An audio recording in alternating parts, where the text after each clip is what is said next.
इस संगम में मेरे पागलों, आज का सूत्र कथा का तुम नोट करना, परिस्थिति बदले या ना बदले, पर मना स्थिति बदलनी चाहिए। और यहां से तुम मना स्थिति बदल करके ही जाना।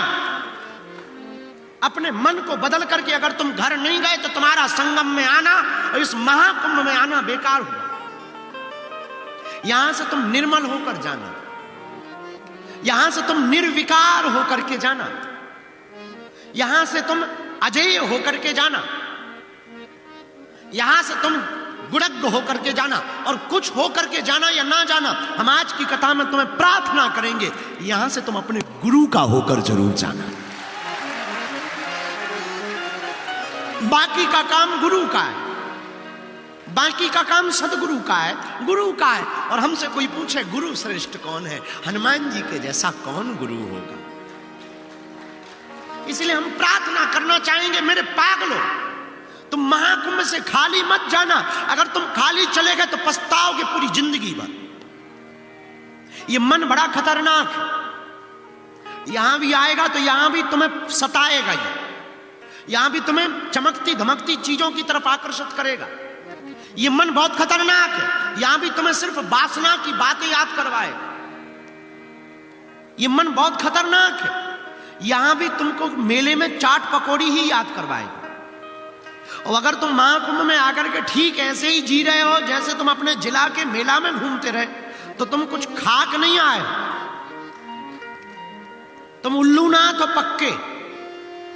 इससे बेहतर तो घर पे ही पड़े रहो। पर तुम आ गए हो तो मन को बदल करके जाना। किसी राज्य में एक राजा रहता था, और मन को संभालना कितना सरल है अगर आप हमसे जानना चाहो तो हम आपको बता सकते हैं। क्योंकि बहुत लोगों का प्रश्न होता है कि हमारा मन नहीं मानता। बहुत लोग हमारे पास साधक आते हैं, वो कहते हैं हम साधना करते हैं, मन नहीं लगता। कुछ पूजा वाले लोग आते हैं हमारे पास, वो कहते हैं हम गुरुजी बैठते तो है पूजा में पर मन नहीं लगता। ये तेरा मन है कि पड़ोसी का मन है? ये मन तो हो गया चाइना मॉडल। मन नहीं लगता, अरे मन तुम्हारा है कि पड़ोसी का है? मन की आज्ञा से तुम चलोगे या तुम्हारी आज्ञा से मन चलेगा? इसका मतलब तुम मन के गुलाम हो गए। तुमने मन की गुलामी को स्वीकार कर लिया है। और जिसने भी मन की गुलामी को स्वीकार किया, याद रखना मेरे पागलों, वो मन की गुलामी पूरी जिंदगी भर करेगा। और मन तुम्हें सिर्फ आलस, मन तुम्हें सिर्फ वासना, मन तुम्हें सिर्फ भोग की बातें ही याद करवाएगा। अगर तुम मन के गुलाम हो, मन के गुलाम होने का प्रमाण क्या है? अगर वो केवल तुमको आलस, भोग, वासना की बात याद करवा रहा, समझ जाना तुम गुलाम हो पक्के। क्योंकि कोई भी गुलाम करने वाला व्यक्ति ये नहीं चाहता कि तुम स्वतंत्र हो जाओ, तुम परतंत्र हो जाओ। पर मन को गुलाम अपना बनाना भी बहुत सरल है, मन को कंट्रोल करना भी बहुत सरल है। और शायद इस बात से तुम्हें बहुत नई रास्ता की खिड़की प्राप्त हो सके। आज की कथा हम सुना तो रही है, पर इसका उत्तर भी तुम्हें देना चाहते हैं। एक कहानी से तुम्हें बात बहुत स्पष्ट हो जाएगी। किसी गांव के राजा के पास में एक बकरी थी, और राजा ने घोषणा की कि कोई भी आदमी मेरी बकरी को भरपेट भोजन करवा दे, तृप्त करवा दे, तो मैं उस आदमी को बहुत सा बहुमूल्य वेश, कीमती धन दूंगा, बड़े बड़े बंगले दूंगा, बहुत उपहार दूंगा, बहुत इनाम दूंगा। बड़े बड़े चरवाहे आए, बकरी चराने वाले आए, बड़े बड़े बुद्धिमान आए, ऐसा ऐसा भोजन ले गए, बकरी को खूब खवाएं दिन भर। पर शाम को जब बकरी को वापस ले जाते थे तो राजा कहता था मैं चेक करूंगा पेट भरा या नहीं। तो लोग कहते देखो देखो पेट भरा हुआ है, फूल गई है, इतनी फूल गई है। राजा बोले मैं ऐसे नहीं, मैं चेक करूंगा। चेक कैसे करोगे? राजा एक हरी हरी टहनी जिसमें हरे हरे पत्ते लगे हुए सामने बकरी के करता हो। बकरी की आदत है कि वो हरी हरी पत्ती को देख करके तुरंत खाने के लिए, भले ही एक पत्ता खाएगी पर खाएगी जरूर, और मुंह मारे। राजा कह लो अभी नहीं पेट भरा, अभी तृप्त नहीं हुई। देखो अगर तुमने तृप्त कर दिया होता तो आज ये अभी एक पत्ती नहीं खाती, उसने एक पत्ती खा ली, अभी भी अतृप्त है। और याद रखना मन की भी यही हालत। तुम जितना भोग लोगे वो फिर कहेगा अब कुछ नया हो जाए। तुम 4 कमरे के मकान में रहने लगोगे, वो तुरंत 8 कमरे की डिमांड करेगा।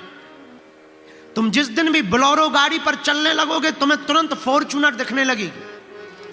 और जिन पे फॉर्च्यूनर है, जो फॉर्च्यूनरों पे चल रहे हैं, उनकी आंखों में रेंज रोवर झूल रही है।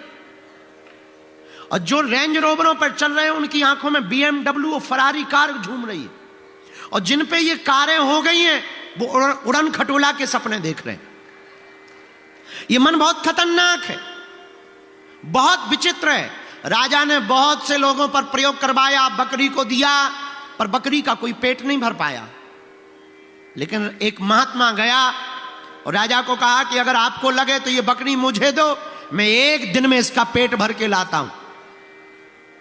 तो राजा ने कहा क्यों बेफिजूली में परेशान हो रहे हो, बड़े बड़े चरवाहे परेशान हो गए हैं, फैल हो गए हैं, हार मान चुके हैं, तुम खाक महात्मा आदमी, जटाएं वटाएं, तुम अपना भजन भजन करो, कहां प्रपंच में पड़े हो। महात्मा ने कहा उसमें क्या बात, साधु हैं तो, पर देख कर ट्राई तो करो, लाओ।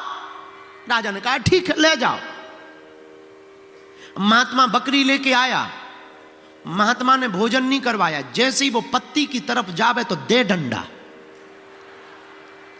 वो हरी हरी पत्ती की तरफ जावे, वो मुंह मारे और दे पटाक, इस तरफ से पटाक, उस तरफ से पटाक। दिन भर में बेचारी कमजोर हो गई, पेट पिचक गया, मुंह टेढ़ा हो गया, एक पैर लंगड़ा हो गया। अब महात्मा एक हरी हरी डाली लेकर के सामने गए तो उसने पहले तो देखा, जैसे ही हाथ में डंडा देखा तुरंत ऐसा मुंह कर लिया। महात्मा ने उस तरफ किया, उसने इस तरफ मुंह कर लिया। महात्मा ने इस तरफ किया तो उसने इस तरफ मुंह कर लिया। महात्मा बकरी को लेकर राजा के पास गए, बोले ले पेट भर गया है इसका। राजा ने ऊपर से नीचे तक देखा, बोले ये तो ऐसी पिचकी हुई है जैसे कोलगेट मंजन को बच्चे पिचका देते हैं, और तुम कह रहे हो कि इसका पेट भर गया है। ऐसी हालत तो हमने इतने दिनों में नहीं इसकी देखी। महात्मा बोले वो बातें छोड़ो, बेफिजूली की बातें बंद करो, इसका चेक करो कि ये खाएगी कि नहीं। राजा बोले मैं अभी चेक करता हूं। और हरी हरी टहनी जैसे ही लाए, सोई महात्मा डंडा ठोक के ऐसे खड़े हो गए, मारा पीटा नहीं। बकरी ने एक तरफ हरी पत्ती और दूसरी तरफ डंडा देखा, तो जिस तरफ राजा पत्ती करे उस तरफ और उस तरफ तिरछा कर ले। राजा पागल हो गया, बोले महाराज आपने खिलाया क्या है। महात्मा बोले तुम खाओगे, पहले हाँ बोलो फिर बताते हैं हम। नहीं खाएंगे नहीं, पर आपने खिलाया क्या है। महात्मा बोले सच ये है कि मैंने कुछ खिलाया, डंडे खवाए। पर डंडे, तब महात्मा ने एक बहुत पते की बात बोली, जो तुम्हारे काम की बात है। जिस प्रश्न से हमने बात को उठाई थी उसका उत्तर तुम्हारा है। महात्मा बोले ये मन है, बकरी तो एक कथा है, सच ये है ये बकरी ही हमारा और तुम्हारा मन है। ये मन है, और इस मन को अगर तुम भोजन कराओगे तो ये बर्बाद होती जाएगा मन, और परेशान करता जाएगा, और हमेशा ये बिगड़ता जाएगा। इसका एक ही सर्वोत्तम उपाय है, इसको लगाम लगा दो, इसको गांठी में बांध दो, इसको सदगुरु की खूंटी में बांध दो। आप इसको गुरु की खूंटी में बांधोगे या हनुमान जी की खूंटी में बांधोगे, एक समय ऐसा आएगा मन मुक्त हो जाएगा। हमको बिल गेट्स की एक बात बहुत अच्छी लगी। बहुत अमीर आदमी है, वो कहता है कि पैसा सब कुछ नहीं है। ऐसा कहने के लिए सबसे पहले बहुत पैसा होना चाहिए। हाँ, पैसा सब कुछ नहीं है, ऐसा भी कहने के लिए पहले पैसा होना चाहिए। हम आपको भी ये कहना चाहते हैं कि आपने संसार की सब चीजें लगभग देख ली होंगी। नहीं देखी हैं, जितनी देखी उतनी भी क्या कम है, वैसे भी तुम देख नहीं पाओगे। तो जितनी देख ली उतने में ही समझ जाओ। हम एक बात अक्सर बोलते हैं, मत भरोसा करना तुम संसार की चतुराई पर। मेरे पागलो, तुम मत भरोसा करना इस संसार की चतुराई पर। इन्होंने बर्क सोने का लगा रखा है गोबर की मिठाई पर। यह दुनिया बड़ी विचित्र है, इस पर बहुत ज्यादा तुम भरोसा मत करो। इसलिए आप संगम में आए हो, और संगम में अगर मन को धो करके नहीं गए, मन को निर्मल करके तुम घर नहीं गए, तो तुम्हारा संगम में कल्पवास करना हमें नहीं लगता कि बहुत फायदे वाला हो। बहुत फायदे वाला तो तब होगा, आज की कथा में ही तुम्हें प्रण लेना है, घर पर बदल करके जाना है। जब हम घर जाएं तो बदले जाएं, जब हम घर जाएं तो किसी से बैर नहीं, जब हम घर जाएं तो किसी पर चिड़चिड़ाएं ना, क्योंकि जिसके पास जो होगा वही देगा। एक आदमी, अब चूंकि ये बात साहबुद्दीन साहब आप अपने ऊपर मत ले जाना, एक आदमी हमारे पास आया, बोले आपको पड़ोसी बहुत गाली बकता है। हमने कहा जिसके पास जो होगा वही देगा। अब बेचारे के पास गालियां हैं, गालियां दे रहा, और सच यही है, तुम जो खाओगे,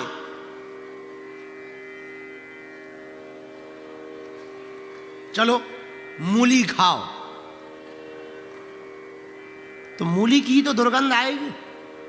अब तुम मूली खा के कहो आ हा थोड़ा सा केवड़ा का इत्र निकल, अरे नहीं भाई, मूली खाओगे तो बगल यार भाई,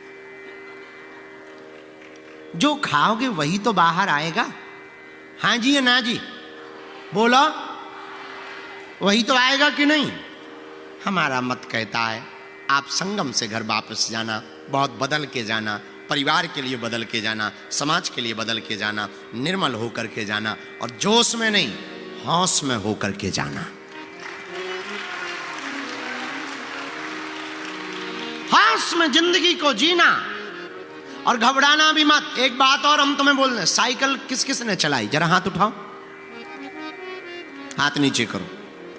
साइकिल चलते हुए देखी किस किस ने, हाथ उठाओ, हाथ नीचे करो। साइकिल में जहां से हवा भरते हैं उसको क्या कहते हैं, बालकील, नोजल, जहां से हवा भरते हैं ना उसको नोजल कहते हैं। और आप कभी साइकिल चलते हुए देखना बॉस, जब साइकिल चलती है तो वो नोजल कभी नीचे आती है और कभी ऊपर आती है। जिंदगी भी ऐसे ही है,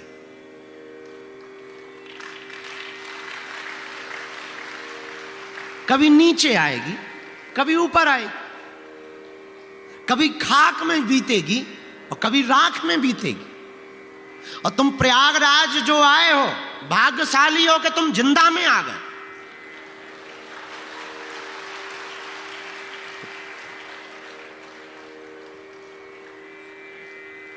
फिर से सुनो, तुम प्रयागराज जो भी महाकुंभ में आए हो, भाग्यशाली हो, जिंदा में आए। और जो नहीं आ रहे हैं और घर बैठे बयानबाजी कर रहे हैं, बेटा 25 रुपया के मटका में आओगे।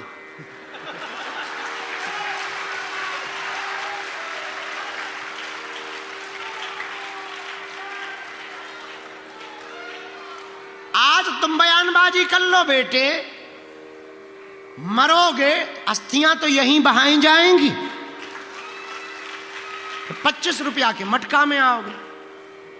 यही तो जिंदगी है, कभी ऊपर कभी नीचे। जोश में नहीं, होश में समझना, क्रोध में नहीं, बोध में समझना। तुम बहुत गंभीरता से हमारी बात को समझना।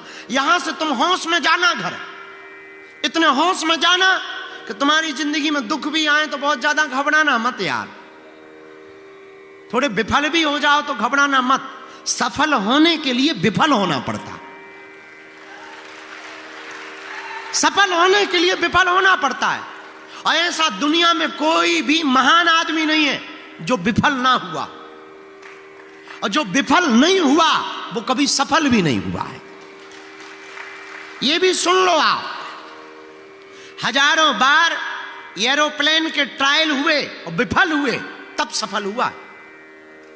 एलोन मस्क ने अभी वो जो बनाई है रॉकेट, कई बार उसकी विफल हुई, तब जाके एक सफल हुई।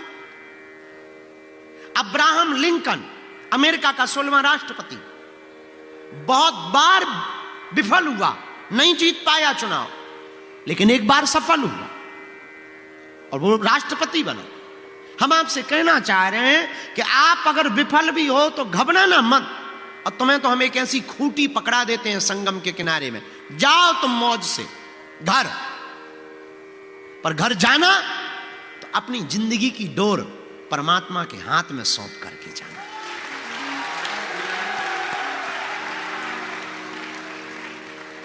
अगर आप अपने जीवन की डोर को परमात्मा के हाथ में सौंप दोगे तो एक पक्की बात तुम्हारी जिंदगी में उतर जाएगी, और वो ये उतरेगी कि तुम्हारी चिंता तुम्हें नहीं करनी पड़ेगी, तुम्हारी चिंता हमारे हनुमान जी करेंगे।